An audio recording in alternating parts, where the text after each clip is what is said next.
everyone, I'm Rachel here with Ari, and we're your hosts for the Merry Writer podcast. This week we're on episode 154, and we're asking, what are some novel outlining methods? Before we dive into the topic, don't forget to subscribe to the podcast wherever you're listening if you haven't already. And if you enjoy the show, please share it with friends and feel free to write a review. So what is a novel outline? It's exactly as it sounds. It's a template that outlines the plot of your book from start to finish. Outlines are flexible and more like a guideline for your story. You don't need to follow it perfectly, but it's great to have some sort of direction in case you get stuck. With that said, do you need to outline your novel? No, you don't. Everyone writes differently. Some people outline before the first draft, others during the first draft. And some will outline after the first draft is written, while others just don't bother with an outline at all. No matter what you do or don't do, it's okay. Do what's best for you. Write however you're more comfortable. But if you want to try your hand at outlining your novel, here are some methods to try. First, I want to talk about the snowflake method. The way this method works is that you begin with a one-sentence summary of your plot. Then you expand that sentence bit by bit until you have a paragraph, then another, and another. For example, 2 crewmates on a pirate ship discover a treasure chest hidden in the captain's quarters. What do they do next? Were they supposed to be there? What's in the chest? What's the captain hiding? Keep expanding upon it until you have a sturdy plot idea and a solid direction to go in. You can also expand on that sentence by describing the scene or the characters. And if any of you are familiar with content writing and SEO practices, this is kind of similar to skyscraping. And no, I don't mean like find a book at the bookstore and like look at their plot and then say, how can I expand upon this plot and make it better and then publish that as my own? That's not what I'm saying. But the snowflake is your own idea and you just kind of build and build and build upon it and make it bigger. And then voila. Snowflakey. Yes, snowflakey, yes. But remember, every snowflake is different. They're all unique from each other, so no plagiarizing or anything like that. Not even from your own work. All I do is plagiarize my own work. I'm forever writing things, go, oh, that sounds great. It's like, wait, didn't I write that in another manuscript? Yeah, no, I've done that before too. It's a problem. Yeah, it's like such a good idea. I'm going to use it twice. I have to say, I've never tried the snowflake method. It always seemed quite slow to me. You know, you start off with one and then you build. It's like, no. I always come to the table with a big old sack of ideas and scenes and everything, and it would take too long to slowly like build it up and sort of piece it together. It's kind of like, I just dump it all out on the table kind of feeling. So yeah, I've never tried that method, so I can't say whether it's good or not. I've never used it either, actually, but I know it's a popular one. Okay, with that, we're going to move on to story arc. So you plan out your story using the story arc pyramid. And that is where you start off with your exposition, which is like the beginning, where the character is in their normal life and how they are regularly, and then it hits the inciting incident that changes that. Then you move to rising action, climax, falling action, resolution. So it's kind of like the basic points. And what you're doing is you're telling yourself where you want the story to begin and how you want it to end. In the middle, you plan out the climax at the start, how the characters get to that point and what happens. So what you're doing is you're creating bullet points at the biggest incidents. The character is doing their regular life stuff, mooching about, then inciting incident, something happens, then rise in action, things start changing, tension builds, reaching up to the climax, the big point of the story, and then your falling action where things start calming down, and then you've got the resolution at the end of the book.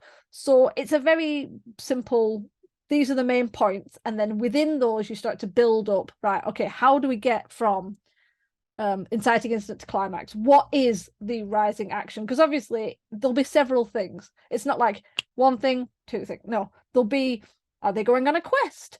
Are they being kidnapped? Has there been a fire? Has there been a murder? And there might be several. There might be all of those things. You might be really tuning it in. And what you do is you start with the basic points. Because let's be honest, when you come to a story, most writers many writers come knowing the big action points, how it ends, how it starts, what the inciting incident is, the fight with the big bad. Those are the bits they know. And then you've got to weave in the rest. So by using the story arc, you get the biggest plot points down first, and then you can build from there. And that's a pretty good one. I think most people gravitate towards that. Either they try it or they stick with it. It's like, I think most of the people I know who plot either started with this or used this and then just amended it for themselves. So you've got the story arc, which I think is a good one to start with, especially if you're new to outlining and you're not sure how. That's a good one, I would say. Personal opinion. It's funny that you say that that's a good one to start for beginners, because this is going to sound really stupid, but I actually did not fully understand what the story arc was until fairly recently. Because it was always something that we learned about in school. We would read a book in English class and we would analyze it and we would go over the story arc. And for some reason, I could never wrap my head around it. And I didn't understand it. And when I write my own books, I don't necessarily think about it in order like that, because I just have a lot of ideas. And then it somehow, when I write, I put those ideas, put them in order as I write the book. But yeah, I don't use the story arc at all when I outline my novels. I mean, I guess I do in a way, because every book has a beginning, a middle, an end, a climax, whatever. But yeah, no, I just never really no. I can understand that, especially because there are so many methods out there.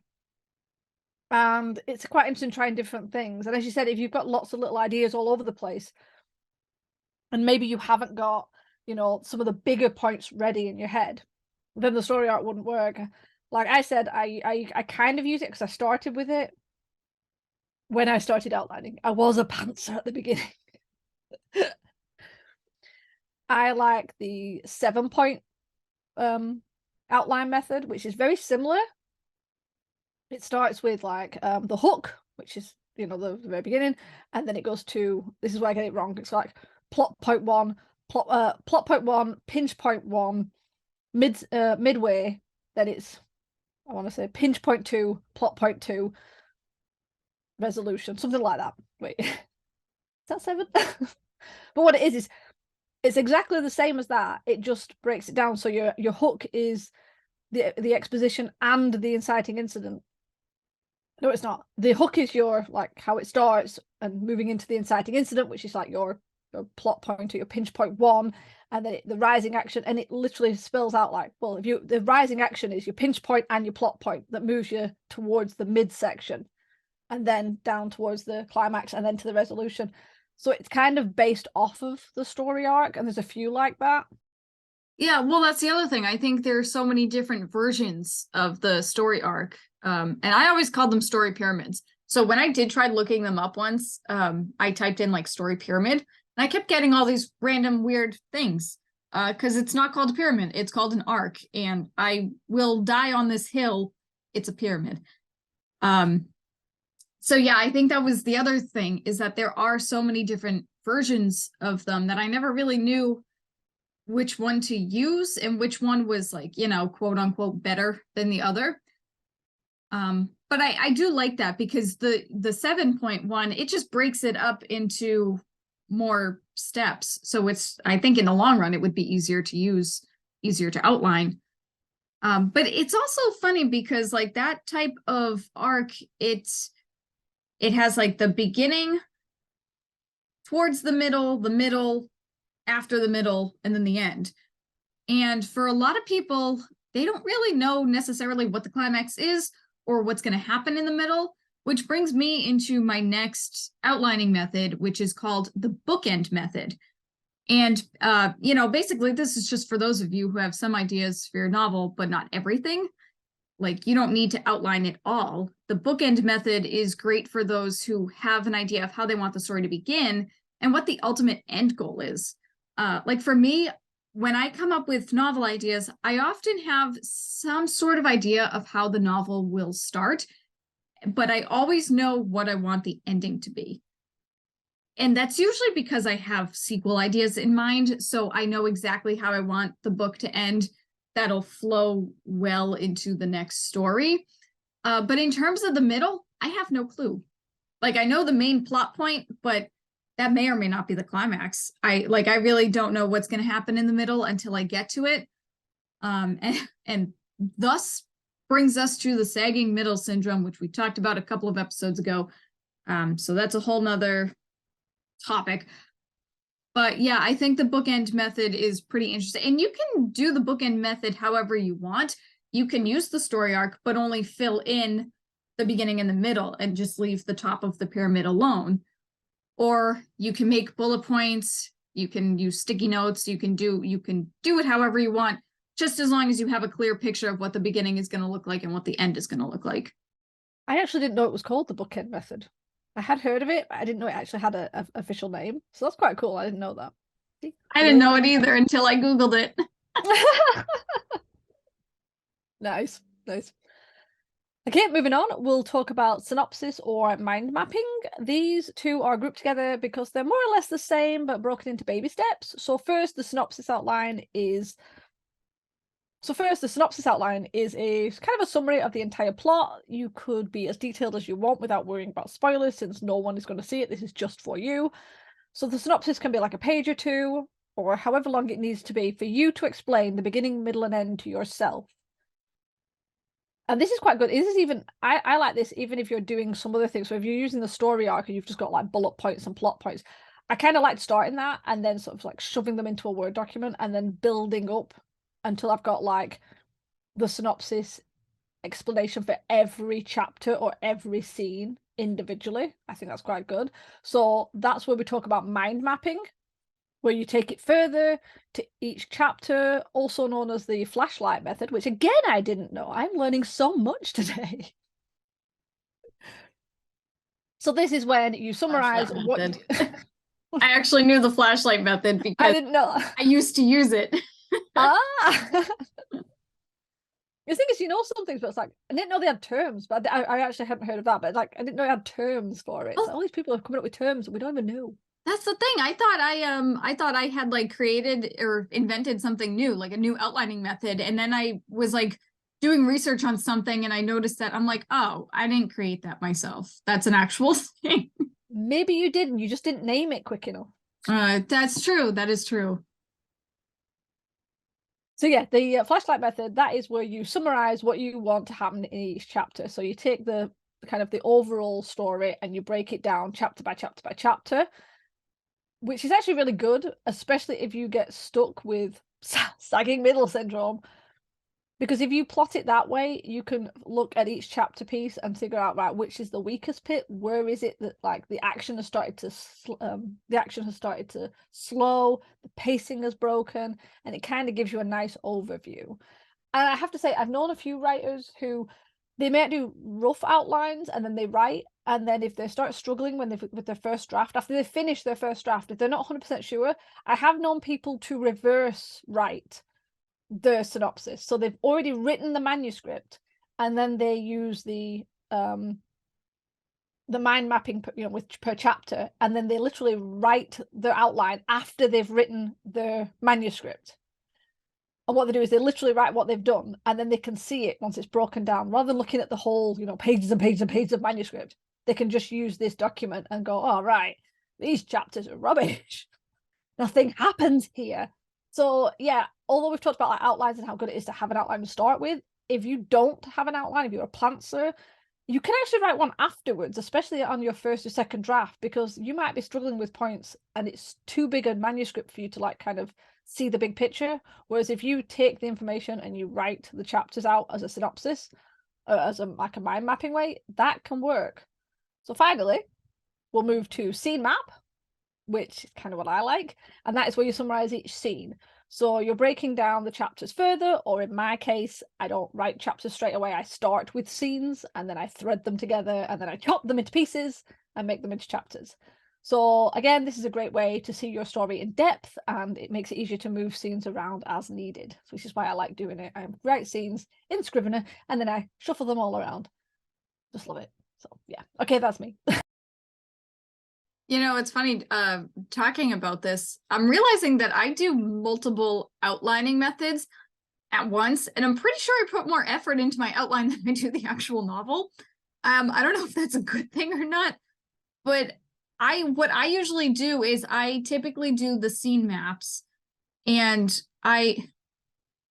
okay, depending on the project, sometimes I will outline beforehand, sometimes I won't, but I will write the novel, and then during the first draft, once I finish a chapter, I will take a notebook and I will summarize the chapter.